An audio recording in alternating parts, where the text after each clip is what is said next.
Ang video na ito ay ginawa upang alalahanin at magbigay pugay sa ating mga magigiting na mandirigma na patuloy na nagbibigay ng karangalan sa bansa sa pamamagitan ng larangan ng sports.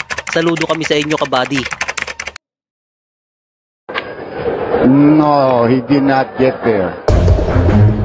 See, that was the thing. Too many errors.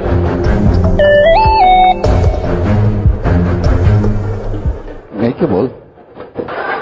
Makeable. Got it. I told you it's in the...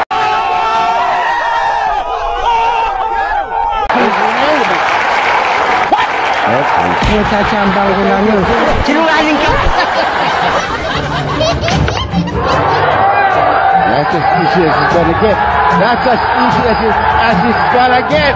There it is, this 9, how fitting the legend. I told you it's in the team. Kamusta kayo mga Kasargo? Ito ang Party Poker World Cup of Pool taong 2009. Ang premyo dito ay $60,000 o nasa mahigit 3 million pesos ang ibibigay sa overall champion. Si Efren at Django Bustamante ang ating kalahok dito laban sa bansang Germany. Dalawang former champion, si Ralph Souquet at Thorsten Hohmann. Ang larong ito ay race to 11 at pumunta na agad tayo sa rack 18. Nag-push out sila Efren at nagpas naman ang Germany. Panoodin natin ang napakahirap na run out nila Efren ngunit dahil sa teamwork ay nalagpasan nila ito.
Nakatabla sila sa score na 9-9.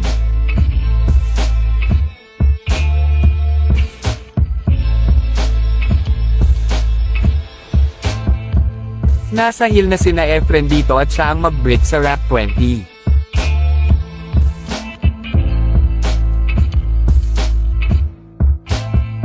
Illegal break from Team Philippines kaya pwedeng magdesisyon ang Germany kung pass or play sila.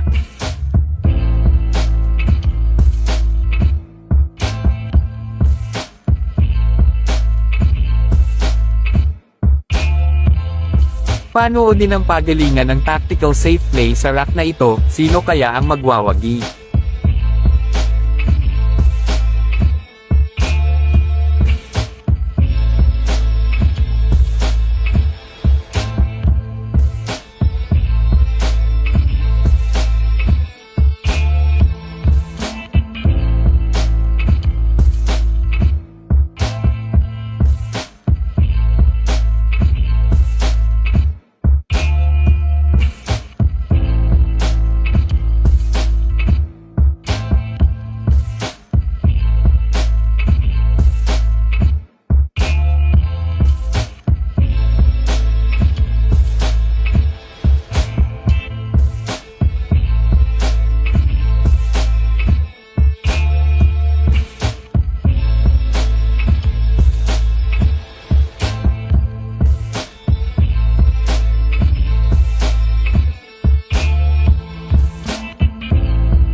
Pagalingan ng bawat koponan sa pag-safety play sa rack na ito dahil isang mali lang ay pwede na silang matalo.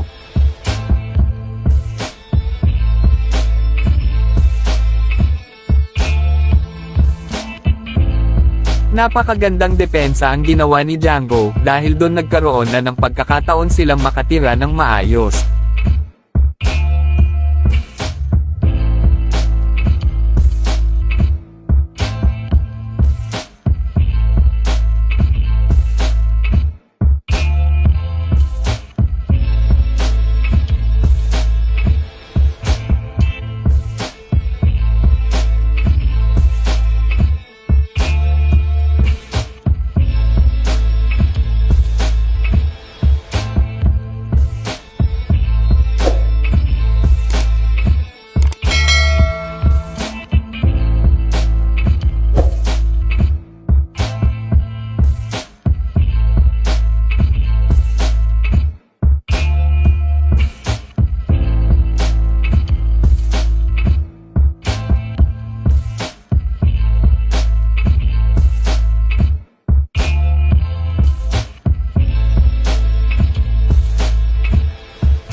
Ang galing talaga ni Efren pagdating sa kick safety.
Isang malaking positional error galing sa Magician, bagay na di inaasahan ni Django at eto na lang ang ginawa niya.